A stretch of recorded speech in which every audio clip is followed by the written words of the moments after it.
Douglas Fairbanks, Jr. in The Silent Men.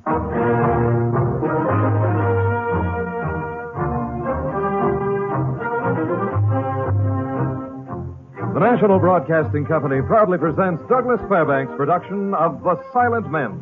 Transcribed stories of the undercover operations of the special agents of every branch of our federal government and their relentless fight against crime. Now here is Douglas Fairbanks. Last year, Americans were victimized for more than $500,000 by counterfeiters. This case deals with a counterfeiting ring, one of the most cunning and daring in criminal history.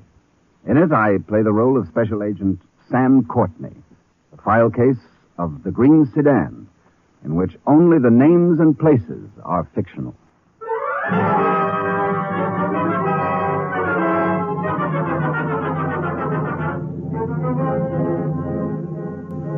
Queer, bogus, or paper is what the trade calls phony currency. A load of it had been dumped in Albany, $4,000 worth. And I'd been sent there to question some of the victims. Yes? I'd like to talk to Mrs. Corbett. I'm Mrs. Corbett. Oh, I do. About that counterfeit money, I'm a special federal agent. I'd like to ask a few questions. Questions? What good are questions? Just give me back my $50 I was stuck for. Well, the local report says you accepted 3 of the bills. Do I get my money back? Maybe when we catch him, you can put in a claim. When you catch him, that's a laugh. 3 people cashed the bills. 2 men and a woman. You described one of the men as having a scar on his neck. Yes. Now, what about the girl? Would you know her again? 75 people for lunch, and I'm supposed to take pictures. That money, the government ought to give it back. Right, your congressman. The man with a scar, you'd recognize him? Maybe. He drove the car, I remember that. What kind of a car? Oh, green, I think. Big car, small one, 2-door, 4-door, what was it? I don't know about cars. All I know is I'm out $50. You don't think you could identify any of the 3, do you? I told you. Look, I got work to do. Okay. I may contact you again. But only if I have to.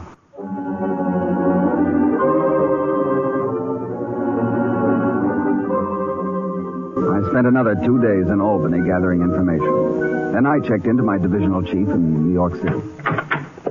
All right, Sam, come in. Chalk up another take for him, Chief. Close to 5,000 in Albany, 10s and 20s. This is making me look silly, Sam. I don't like looking silly. One of the pushers had a scar on his neck. Drove a green sedan, seen in 4 different places. The car's got a license, Sam. Did you run it down?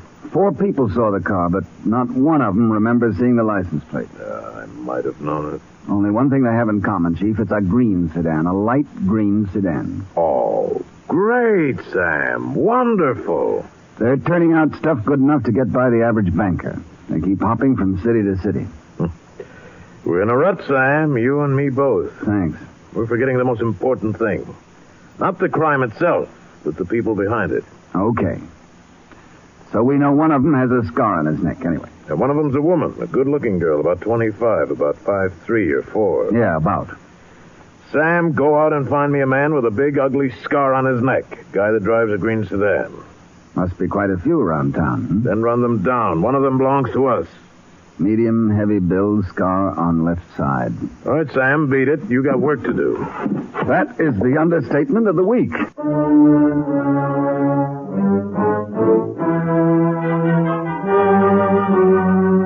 I spent the next 2 weeks in a maze of photographs trying to find the chief's Mr. Who. I tracked down every possible lead, but got nowhere. As a last resort, I contacted one of the characters of the underworld we lightly refer to as an informant. Got a match, mister? Sure. Thanks. Seen anybody around I might know? Well, we're all right. We're looking for a guy with a scar on his neck. What's his name? We don't know. Think he's a New York boy? Last seen in Albany. What'd you want him for? Never mind that. Might be Ed Nello or Flashy Jordan. They're marked up like that. It isn't anybody we got on record. What'd you want him for? Pushing queer. Oh, the boys have been doing so well upstate. Yeah. Know anything about him? Well, I'll get in touch with you. Well, call me as soon as you know. Any time, at night or day. How about a retainer? Say 50, huh? Let's say 25. All right, only don't let it get around that I'm cutting prices.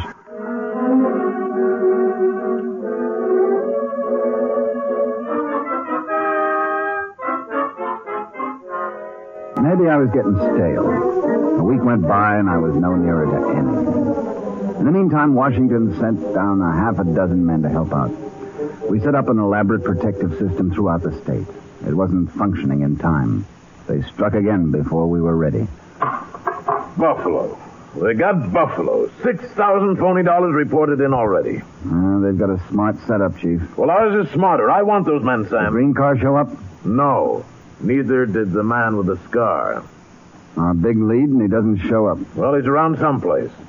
How about your friend, Ted? Haven't heard from him yet. Well, maybe you better get in touch with him. All right.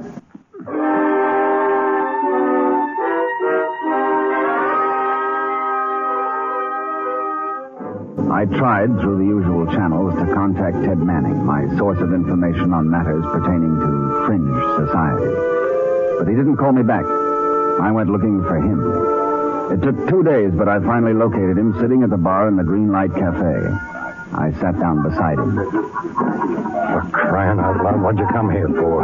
I left a lot of messages for you, Ted. You didn't answer. I ain't got nothing for you. You should have called me. You're not doing me any good sitting next to me here. Okay. Meet me outside in 10 minutes. Make it 15. Be there.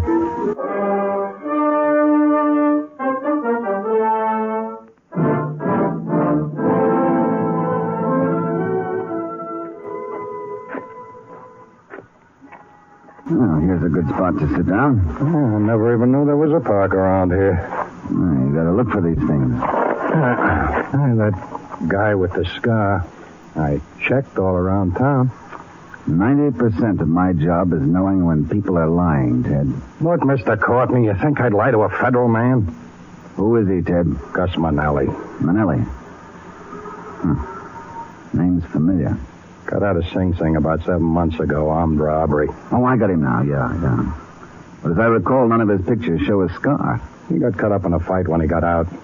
Is he around town? I don't know. Are they working out in New York?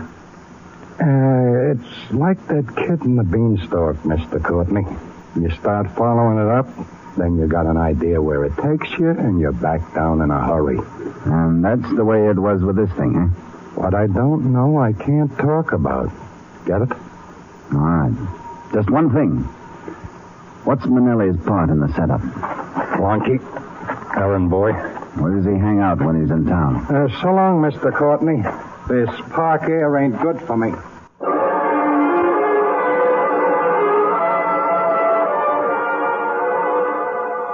With a good lead to work on, some of my self-confidence returned.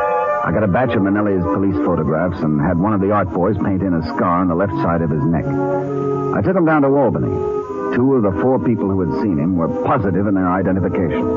The other 2, almost so. Back in New York, I learned about the fight Manelli had been in. The guy who'd knifed him was Nick Forbes, another thug, temporarily out of prison. Well, what did I tell you, Sam? We start looking for people instead of machines, and we're getting places. Now we've got 2 men to get, Gus Manelli and Nick Forbes. How do you figure they tie in together? Just because they're both among the missing? Men fight over 2 things, Sam. Women and money. We find Forbes and we can eliminate one of them. You want me to call on Manelli's mother?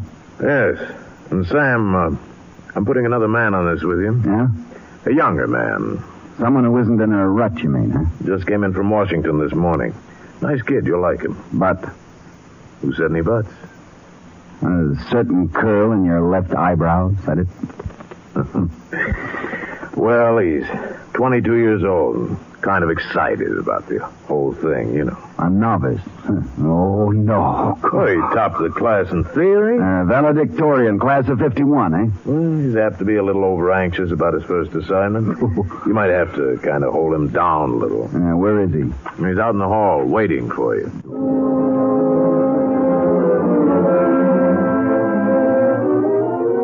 Al Banning was a nice kid, and like the chief said, young and eager. Walking beside him in the bright sunlight that afternoon made me feel a little old and tired. You understand, Al? We've got to find Gus Manelli or the guy who knifed him, Nick Forbes. You've studied their pictures, know their chief characteristics, don't you? I'd know them in a minute. That's the stuff, boy. You're going to keep Forbes' home covered in case he turns up. Sounds kind of inactive. He might not even show up. Well, it's happened that way lots of times. What about a relief man for food and such necessities? You'll improvise. The minute he shows up, call the office. If he comes out before we can get there, tail him. Do the best you can. I don't want to brag, Mr. Courtney. Call me Sam, just Sam. I topped the whole class in shadowing. Oh, yeah, the class, yeah. I forgot the class.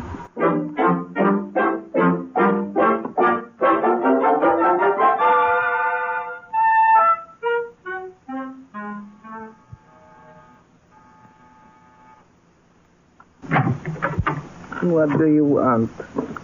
I want to see Gus. He's not here. You his mother? Yes. What time will he be home? He doesn't stay here anymore. Where can I reach him? I'm a friend of his. Good friends he has. To prison they lead him. Is he in New York? I don't know. He comes here no more.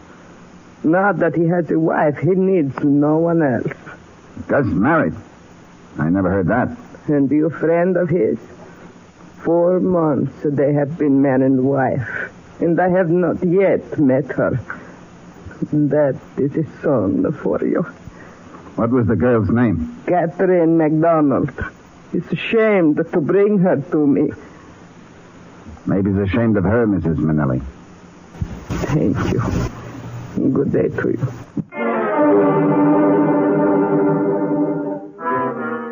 Like the song says, first there were none, then there was one, Gus Manelli. Then there were two, Nick Ford. And then there were three, Catherine MacDonald. Number 3 had no police record, but we found out where she had worked, and some friends of hers provided us with snapshots that we converted into pictures. We sent a couple of hundred of these out to post offices and police stations in the state. One night, Al Banning, my young assistant, phoned me. Hello? Sam, I did it. Did what, kid? What's the matter? I had Forbes and I let him get away. What? He showed up at home a couple of hours ago. Why'd you call in? He just stayed a couple of minutes and came out. He walked to the corner and hailed a cab. You lost him. I had him till he got to a place on Adelaide Street. Oh, what kind of a place? Well, he went in and I covered the front door. About 15 minutes later, I heard a car pull away around the side. It was Ford. You're sure? Positive. He must have had the car planted there waiting for him. Al, I'm afraid to ask. Did you get the license number? N. Finelli, 71Y for Yale, 04. Good boy. Now phone it into motor vehicles and have them run a make on it. I did. I've got to call them back soon. Where are you now? Near the warehouse on Adelaide Street, where I lost Ford. What kind of a warehouse? Acme Printer Supply. Someone's still in the office. Shall I question them? No, don't do anything. Just wait there for me.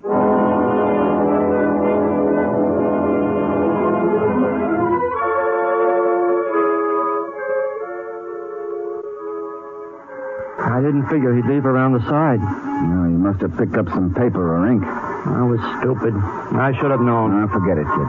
The guy's still in there. Shall we go in and talk to him? No. He might tip him off that we're getting warm. Maybe he's on the level. We can't take any chances.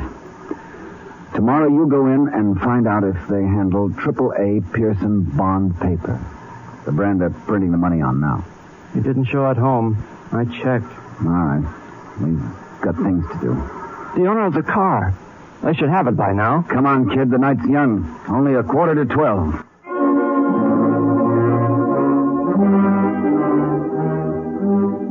Police headquarters had the information on the car ready for us when we got there. It was owned by a Mr. Blake, Andrew Blake, certified accountant. His address, 926 Ashley Drive in Long Island. It was nearly 2 a.m. when we parked the car about half a block from that number. Al was tense and nervous, like an artist should be. Footsteps sound kind of loud this time of night. I was wondering when you were going to develop some of the neophyte symptoms. I've got them now. Let's get around the back. We'll take a look in Mr. Blake's garage. We'll go up this lane. What if it's locked? Then we get in anyways.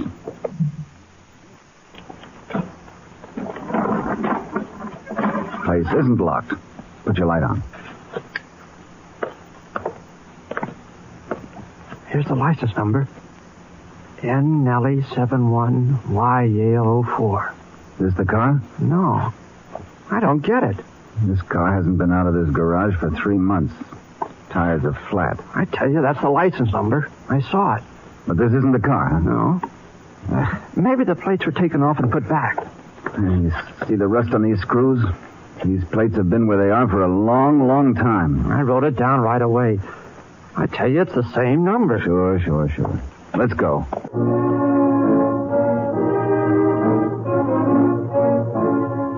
The big lead dissolved into -0. We even went so far as to check on all license numbers that had the same 4 markings, but it led us nowhere. I sent him back to keep an eye on Forbes' house. A few days later, the chief sent for me. Sam, I've taken Al off Forbes' house. I put someone else there instead. All right with me. He asked me to let him follow a couple of leads of his own. You don't mind, do you? What for? It's 10 years since I sulked over something like that. Yeah, the boy's made some interesting discoveries. So that's what this has been leading up to, eh? He found out that the McDonald girl, Gus Manelli's wife, used to work for the accountant. What's his name? Blake? Yeah. Then he got into Blake's garage and took one of the sets of plates off and had them tested in the lab. The kid's all right at that. What did he find? Some bits of clay, the type they make molds out of. I'll be darned. He figured somebody made a cast of the license plate, eh? Yeah. Manelli could have gotten to it, I guess. Maybe the accountant himself. How'd you like to go and have a talk with him? That's Al's lead. I think he's the one to... Well, that's one thing he's not ready for yet. Just an exploratory talk. Don't spring anything on him. No, I'll play it soft and sweet. Waltz tempo.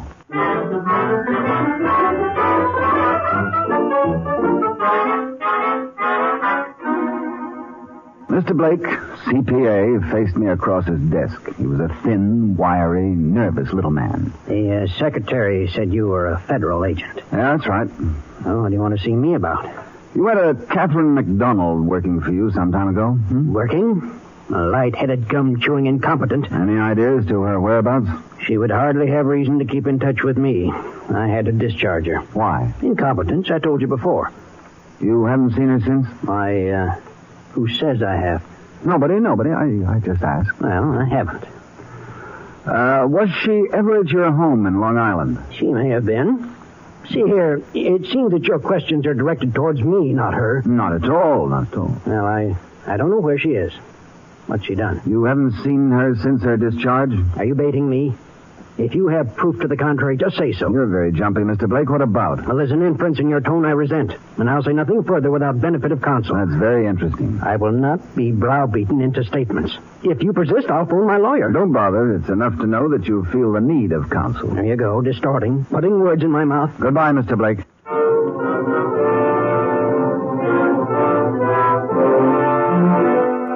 Sometimes high-strung people react like Mr. Blake to any law enforcement agent. But in his case, I detected a genuine fear of being questioned. I put him down for future reference. I just settled myself for some sleep that night when the telephone rang. Hello.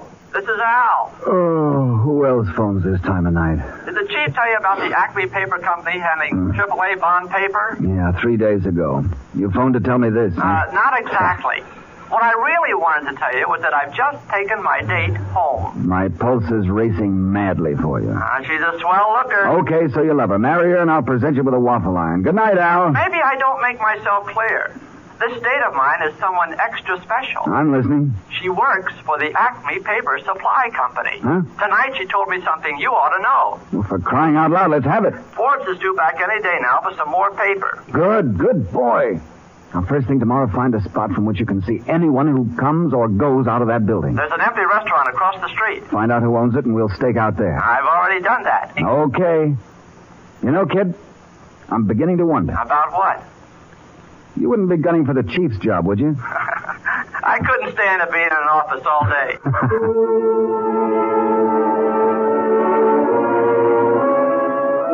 Next day, I joined Al in the empty restaurant. Everything had been removed but the smell of stale grease. 4 days went by. We took turns sleeping. Always one of us was stationed at the window looking out. It was late afternoon. From the buildings nearby, workers were pouring out to try and grab that seat on the subway. I wonder what it'll be like to eat a warm meal again, Sam. Oh, it goes a lot longer than this sometimes. 11 days I sweated it out once. It was down in... 4 more days, and I'll land in Bellevue. Sam, come here. What is it? That car around the side of the building, the green one. Forbes. That's not the same car I used last time, but the license number's the same. N71Y04. Switching plates. Put them on different cars. Oh, that's an old trick.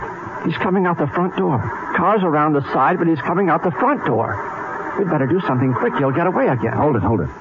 He must have left a spotter on the corner to see if he's being followed. Look, she's coming towards him now. You know her, Al? Take a good look. Gus Manelli's wife. She's giving him the okay sign. That's our cue. Get ready for some fancy tailing, kid.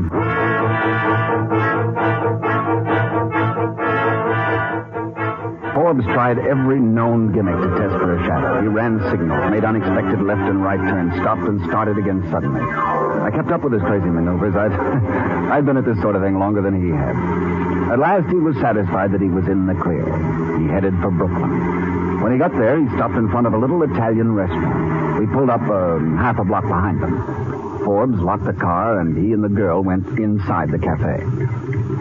I couldn't have followed him 5 blocks. This comes under the heading of postgraduate work, my boy. I could sure go for some food. Some other time, maybe tomorrow. Maybe we should pick them up now. Supposing we lose them. Such optimism I can do without. These people are going to lead us to the printing plant. And the plates. That's the trouble with you youngsters. Okay, Dad, Don't you dad me. I can still... What's the matter? You know what, kid? We may be up most of the night. How'd it be if I caught a few winks now? Go ahead, Dad. I'll wake you.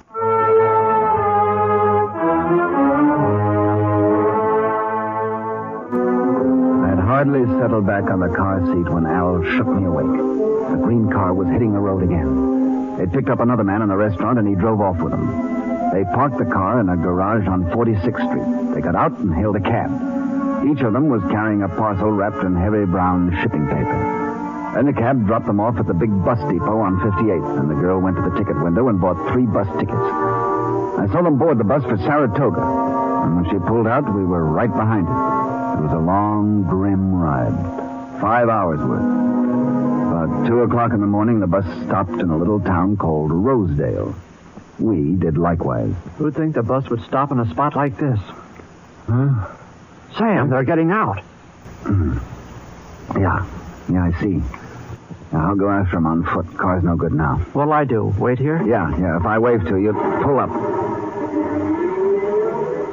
They're just standing there. I think I know why.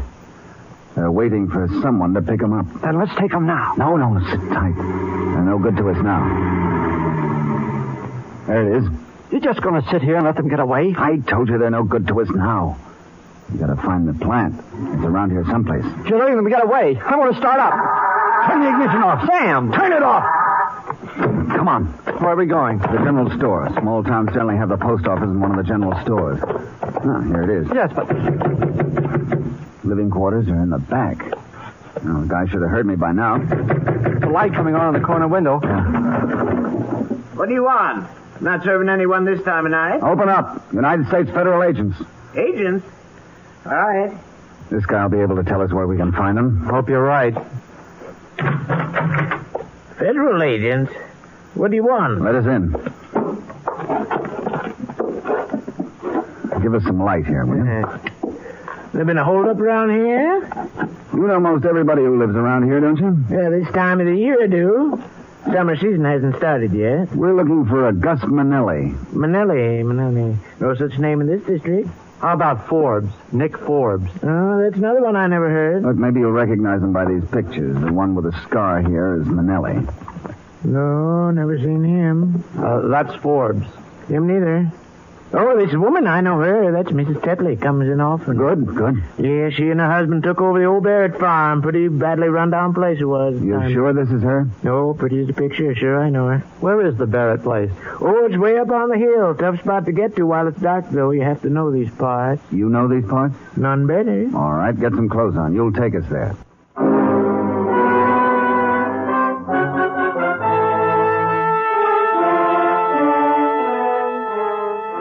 He was a real reluctant guide, but a good one.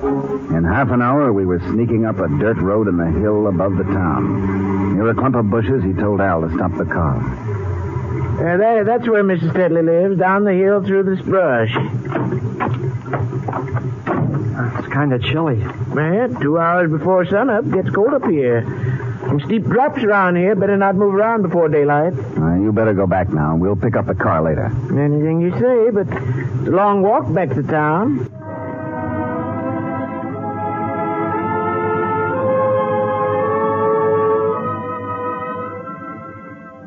Daylight broke cold and frosty, and we started inching our way down the hill. It was a tough trip for a guy who'd been spending too much time in the cities.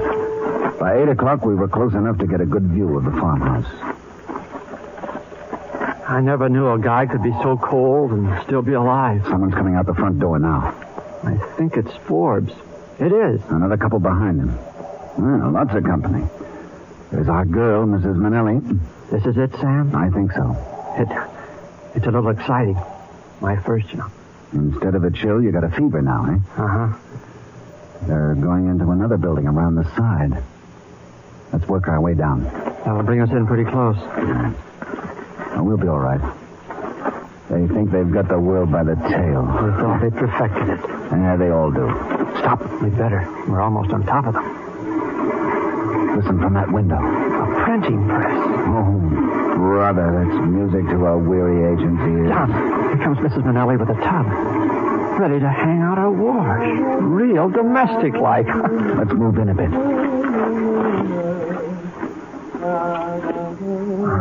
They never told us it'd be like this. Sometimes it's like this, sometimes it isn't. That stuff she's hanging out on the line. It's not clothes. Sam, look. Uncut counterfeit currency. She's hanging it out to dry. Yeah. I wonder who's behind this operation. Behind it? You see them in front of your eyes. You kidding? These guys are workhorses. The guy who does the thinking is just getting into some office in some swanky building right now. We're just going to stand here? No. One of us is going back to town and call the chief and bring in a raiding party. Oh, my pulse speed. If a doctor were to take it now, he'd give me oxygen or something. Should simmer down on your way back to town, Sonny. Okay, get moving.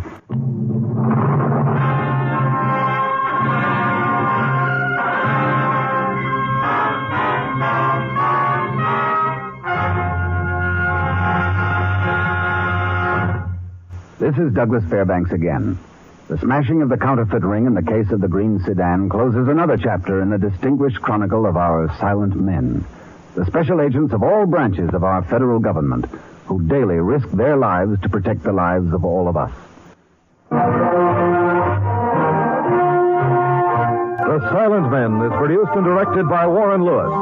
The case of the Green Sedan was written by Lewis and Rusoff and transcribed in Hollywood. Only the names and places were fictional. Featured in our cast were Charles Smith, Paul Frees, Virginia Gregg, Eddie Fields, and Dal McKinnon. Your announcer is Don Stanley. Listen again next week and every week for other exciting cases involving the law enforcement adventures of the special agents of our federal government. For they are the Silent Men.